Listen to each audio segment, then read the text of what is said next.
मैं Vinod Kumar Singh TS college Hisua Magadh विश्वविद्यालय बिहार की ओर से आज पुनः हिंदी विभाग में एक छोटे से गैप के बाद छोटा सा अंतराल हुआ। उसके पश्चात हम लोग पुनः आज फिर से ये ऑनलाइन के माध्यम से अर्थात रिकॉर्डिंग के माध्यम से हम एक दूसरे से रूबरू हो रहे हैं। कोरोना के इस दौर में आप देख रहे थे कि लगातार क्लासेस कक्षाओं में नहीं बल्कि मशीनों के माध्यम से इंटरनेट के सहारे चलाई जा रही थी। उसी कक्षा के अंतर्गत आज हम लोग फिर से हिंदी साहित्य के इतिहास पर विचार करने के लिए बैठे हुए हैं, क्योंकि हिंदी साहित्य का इतिहास एक ऐसा विषय है जिसमें तीनों ईयर यानी प्रथम वर्ष, द्वितीय वर्ष और तृतीय वर्ष के विद्यार्थियों के लिए, साथ साथ ही 11वीं और 12वीं के लिए, पाँचों क्लास के लिए बहुत अनिवार्य विषय होता है और ये पढ़ना ही पढ़ना होता है। भले ही इसके टॉपिक्स अलग अलग होंगे लेकिन ये चीज़ें व्याप्त रहेंगी, पढ़ा जाएगा इसको। उसी के दौर में आज हम लोग उपस्थित हो रहे हैं इस पर, जहाँ आज हम लोग जब देख रहे थे कि हम लोग जब इतिहास पढ़ रहे थे हिंदी साहित्य का, तो उसमें द्विवेदी काल हम लोगों ने पढ़ा था। आज हम लोग छायावाद पर थोड़ी सी बातचीत करेंगे। छायावाद, जिसका कि नाम से स्पष्ट है कि प्रतीक के माध्यम से जाना जाता है, यानी कि प्रतीकवाद के रूप में भी इसका नाम है। छायावाद को छायावाद भी कहते हैं, इसको स्वच्छंदतावाद भी कहते हैं, और फिर इसको देखा जाए तो रोमांटिसिज्म भी कहते हैं। इतने सारे इनके नाम हैं। छायावाद के नामकरण पर अगर विचार करें तो हम यह पाते हैं कि इसको छायावाद तो कहेंगे ही कहेंगे, जिसको कि अन्य हिंदी के विद्वानों ने सपोर्ट किया या माना। उसके अतिरिक्त स्वच्छंदतावाद भी कहते हैं, रोमांटिसिज्म कहते हैं, और फिर आप देखेंगे कि प्रतीकवाद भी इसको कहते हैं।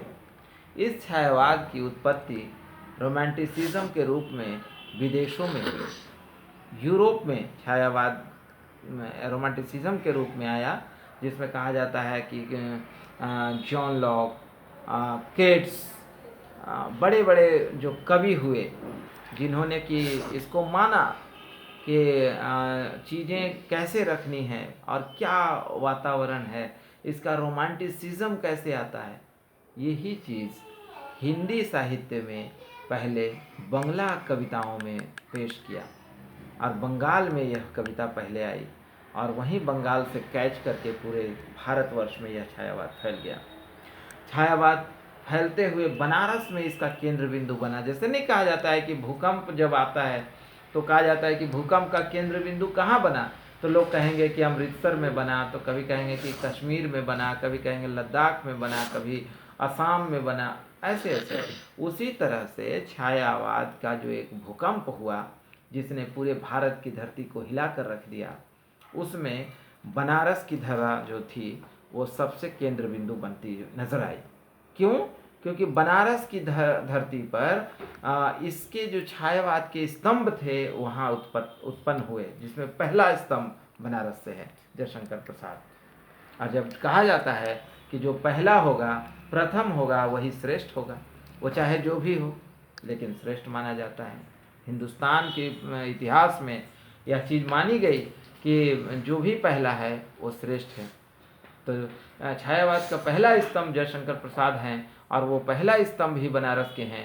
इसलिए यह कहा जा सकता है कि छायावाद की भूकंप, छायावाद का जो रोमांटिसिज्म का जो एक परिवर्तन आया, जो चीज़ें स्थायी थी जो थोड़ी सी हिल डुल गई, अव्यवस्थित हो गई, व्यवस्थित हो गई, तो वो उसका केंद्र बिंदु बनारस बनता है, और फिर वही बनारस से छायावाद पूरे देश भर में फैल जाता है।